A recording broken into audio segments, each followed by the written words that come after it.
Hi, welcome to the Pigskin Postgame Wrap. I'm Joe Cortez, joined by Jim Silva and Ron Agostini. And guys, have we got havoc in the Modesto Metro Conference? It was thrown up in the air tonight. Yep. You were at Chuck Hughes Stadium tonight. You were at Don Lanphier Stadium. Let's start with you. Okay. Bayer up in an upset of Grigori. Yeah. Jay Green went wild and ran all over. As he often does. As he often does. They jumped out to a 21-0 halftime lead, and that was that. Big win for Bayer. He's coming off that disappointing 42-6 loss to Downey in the MMC opener, but then they bounced right back, played a good game, and they're 1-1 in the MMC. They're 1-1 in the MMC. Grigori's 1-1 in the MMC.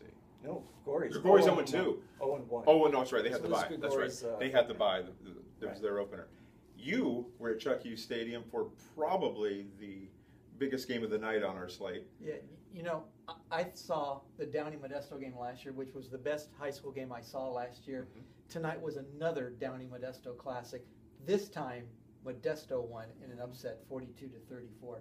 Great ball game. Now, I was following your tweets tonight. Modesto was way ahead. Yes, Modesto led this game 35-12, and Downey came back and was within 35-34 going into the fourth quarter.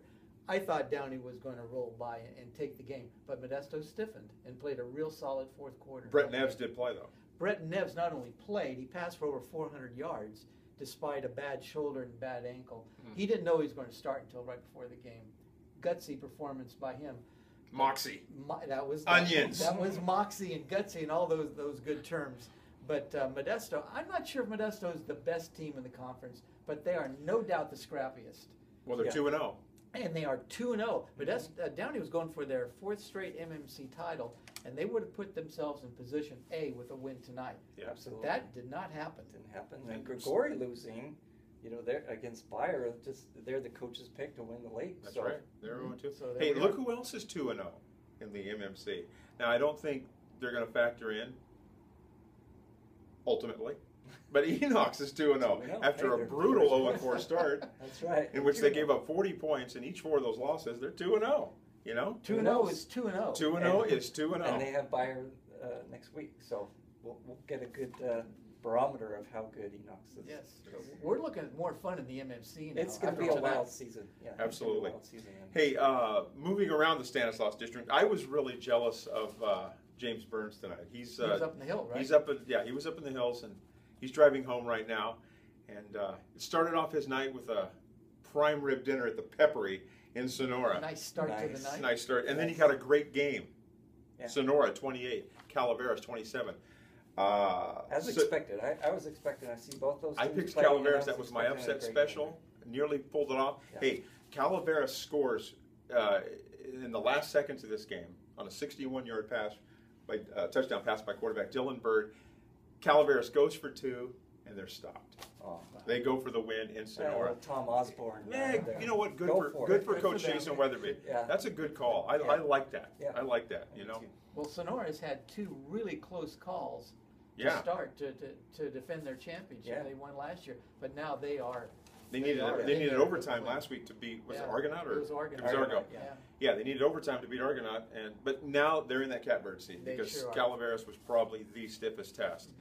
Elsewhere around the district, in the Valley Oak League, the Big Four win: Central Catholic, Oakdale, Manteca, and Sierra. Central Catholic gets a nice performance from Justin Rice tonight. He's getting back in. Right, he's been battling the ankle injury. And Central Catholic is 5-0 for the first time since Mike Glines led them to a 12-0 season in 2005. That's the value of a Holy Bowl win, which they don't get every year. Well, and they always play some tough early season opponents. They were taking on Cardinal Newman there for quite a few years, and Placer and teams like that. Down in Merced, Stone Ridge Christian tonight, 69-0 over Millennium. That's Stone Ridge's 4th consecutive shutout. And their big 3 running backs, Shane Casillas, Austin Reese, and Jonathan Colazo, rush for about 1,000 yards tonight, as they're wont to do. And then Modesto Christian gets off the schneid. They get their first win of the season, beating Edison 40-21. Big night from Chris Brown. They took a 14-0 lead at halftime, and then or 14-0 lead in the first quarter, gave up a touchdown in the second quarter, and then fell behind 15-14 in the third quarter. And then they responded with like 3 or 4 straight touchdowns. So MC is the defending TVL champ, and next week, as you were talking about before we started the camera rolling, TVL gets underway. It gets underway, and it's going to be fun to watch. We've got who? Hillmore against Ripon. Big game. Escalon. Houston. Bigger game. Two big games. And you can't count out MC. Right. You know, I don't think anybody can. The Crusaders had a tough preseason schedule. I don't think those other schools are counting out MC. No, I don't think so. No. It's going to be fun. TVL is going to be fun. TVL and the VOL is going to be fun. The MMC is now going to be fun. It's a fun season. Let's just say that. Football season always is. It's a fun season. Well, that's it for this week's edition of the Pigskin Postgame Wrap. Check us out on modbee.com. We'll see you here next week.